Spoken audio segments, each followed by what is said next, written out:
militants du MPS, regroupés dans différents bureaux de soutien au candidat du consensus Idriss Déby Itno, ont investi les sièges de leurs coordinations nationales respectives dans la ville de N'Djamena pour le soutenir afin de lui permettre de briguer la magistrature suprême.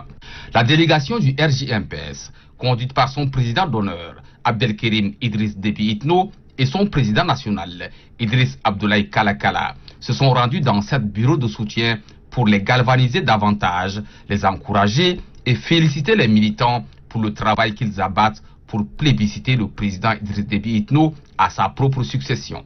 Bureau blanc, armure du MPS, caravane blanche, palme d'or, nouvelle vision, front des jeunes pour la paix et le développement et Doulbarit. Ce sont là des organes de soutien au MPS visités par la délégation. Partout, c'est l'effervescence, la ferveur, l'engouement et une mobilisation de taille autour de cette campagne présidentielle d'avril 2021.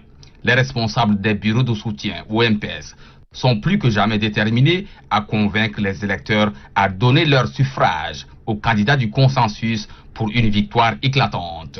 Le président d'honneur du RJ-MPS, Abdelkerim Idriss Déby Itno, le président national du RJ-MPS, Idriss Abdoulaye Kalakala, la vice-présidente du RJ-MPS, Amsadine Maïdé, ainsi que le secrétaire national exécutif du RJ-MPS, Josué Majtolum, ont lancé un vibrant appel aux militants des bureaux de soutien à retirer leur carte d'électeur afin d'exercer leur devoir civique et élire le candidat du consensus dès le premier tour. Sans la carte d'électeur, cette titanesque mobilisation et leur présence le jour J, c'est-à-dire le 11 avril 2021, est inutile, leur ont-ils signifié avant de prendre congé d'eux. Dans le cadre de la campagne de sensibilisation en faveur du candidat du MPS, la coordinatrice nationale du Bureau du Peuple, Valérie Comlin, a rencontré l'association des femmes vendeuses de poissons et celle de l'Union des commerçants du Tchad à Chagua, dans la commune du 7e arrondissement. Cette rencontre a permis à la coordinatrice nationale du Bureau du Peuple d'échanger avec les commerçantes pour soutenir le candidat du MPS à l'élection présidentielle du 11 avril. Cet homme a besoin de nous tous, tous les Tchadiens et surtout les femmes, de travailler toutes derrière lui pour pouvoir avancer parce qu'il a beaucoup à donner. On a un pays de paix maintenant. Les membres des deux organisations commerçantes ont rassuré leur soutien au candidat Idriss Déby Itno pour parachever l'œuvre entreprise lors du précédent mandat. Nous, partis membres de la plateforme Alternance 21, sommes inscrits dans la logique de participer à un processus électoral transparent, équitable et crédible. C'est pourquoi nous avons privilégié le dialogue politique et le consensus.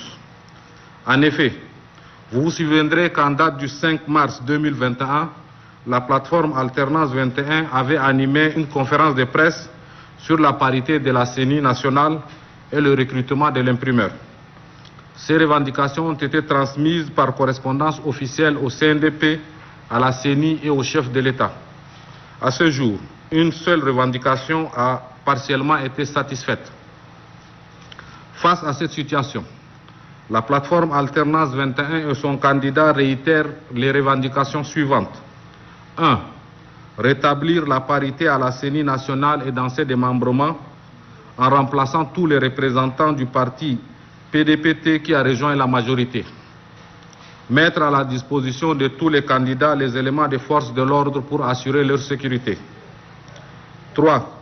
Sécuriser la production des imprimés électoraux, à savoir bulletins de vote, fiches d'émargement, procès-verbaux, etc., par des numéros sériels. 4. Faire observer la neutralité aux autorités administratives et traditionnelles. 5. Faire respecter par la CENI les dispositions du Code électoral concernant la mise à la disposition des candidats des spécimens en nombre suffisant. Nous avertissons que d'ici 24 heures, si les revendications ne sont pas satisfaites, le candidat de la plateforme Alternance 21 tirera toutes les conséquences qui s'imposent. Tous pour le Tchad pour tous.